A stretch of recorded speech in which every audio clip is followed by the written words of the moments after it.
मैं हूं माही सिंह और आप देख रहे हैं नेक्स्ट 9 न्यूज। लोकसभा के चुनाव चल रहे हैं, 3 चरण के मतदान हो चुके हैं, लेकिन चौथे चरण को लेकर अब कहीं ना कहीं पार्टियों में घमासान तो मिलते हुए नजर आ रहा है। लेकिन कोई ऐसी न्यूज आ जाती है जो फिर से सियासी गलियारों में हलचल बनाने का काम कर देती है। आपको बता दें, अखिलेश यादव ने अब मायावती के ऊपर एक ऐसी टिप्पणी कर दी है जिसके बाद मायावती कहीं ना कहीं तिलमिलाती हुई नजर आई और उन्होंने अपने एक्स हैंडल पर पोस्ट कर लिख दिया कि अखिलेश यादव को कि आपको बीच में दखल देने की जरूरत नहीं है। इन सभी बातों पर चर्चा करेंगे और डिटेल में आपको बताएंगे कि अखिलेश यादव ने ऐसा क्या कहा और मायावती ने किस बात पर अपनी प्रतिक्रिया दी।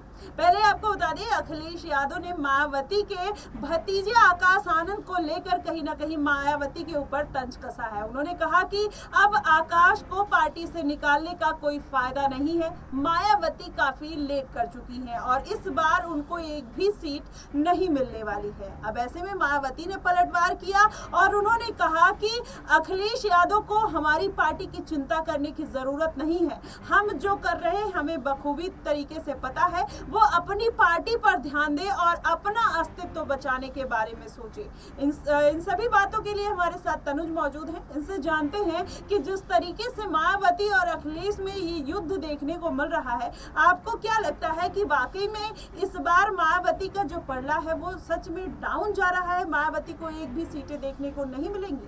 देखिए, ये तो खैर बहुत दूर की बात है क्योंकि अभी समय है, 4 तारीख को सब पता लग जाएगा कि आखिरकार मायावती उत्तर प्रदेश में कितनी सीटों पर जीत दर्ज कर सकती हैं। लेकिन मायावती अगर सीट जीत भी नहीं पाएंगी तो अखिलेश यादव को सीट जीतने भी नहीं देंगी, इस बात की मायावती ने कसम खा रखी है। शायद यही कारण है कि अखिलेश यादव बार बार मायावती जी के काम में, उनके बयानों पर दखल देते नजर आ रहे हैं।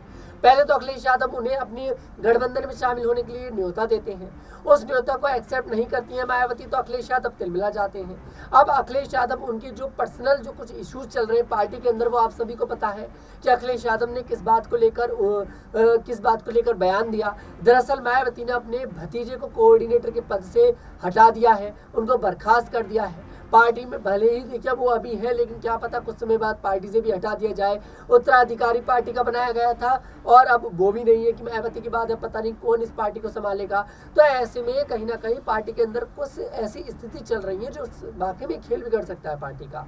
ऐसे में अखिलेश यादव अब ट्वीट करते हैं, अखिलेश यादव मायावती को लेकर बयान देते हैं तो सिंपल सी बात है, मायावती बौखलाएंगी। उन्होंने कह दिया कि भाई आप अपने काम से काम रखिए, आप हमारे काम में क्यों दखल अंदाजी दे रहे हैं? क्या समाजवादी पार्टी में कभी स्थिति नहीं आई थी इस तरह की? अखिलेश यादव अपने पिता मुलायम सिंह यादव के अगेंस्ट हो गए थे, अखिलेश यादव अपने चाचा शिवपाल यादव के अगेंस्ट हो गए थे। आज वही अखिलेश यादव दूसरी पार्टी पर सवाल उठा रहे हैं, तो किस हक से सवाल उठा रहे हैं, किस मुंह से सवाल उठा रहे हैं? मैं अखिलेश यादव से पूछना चाहूंगा कि आखिर किस स्थिति पर सवाल खड़ा कर रहे हैं?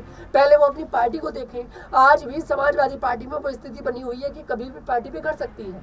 अगर शिवपाल यादव के बेटे आदित्य यादव को बदायूं सीट से अखिलेश यादव चुनावी टिकट नहीं देते तो आप देख लेते कि शिवपाल यादव अपनी अलग पार्टी बना लेते, पार्टी वहीं बिखर जाती। बिल्कुल गुंजाइश इस तरह की देखने की मिल रही थी।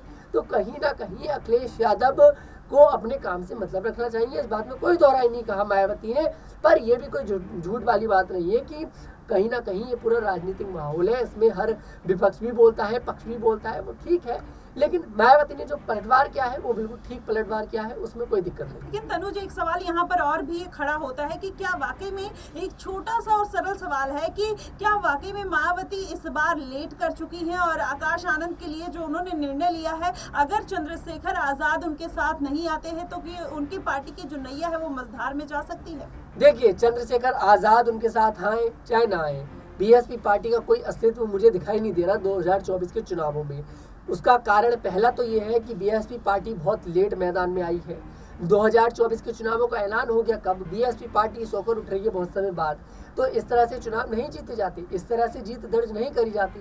वहीं दूसरा कारण जो कि आपने रखा कि दलित वोट कहीं ना कहीं कटता जा रहा है, जैसे कि आपने बोला चंद्रशेखर आजाद है, स्वामी प्रसाद मौर्य है, इनको दलितों का बड़ा नेता कहा जाता है।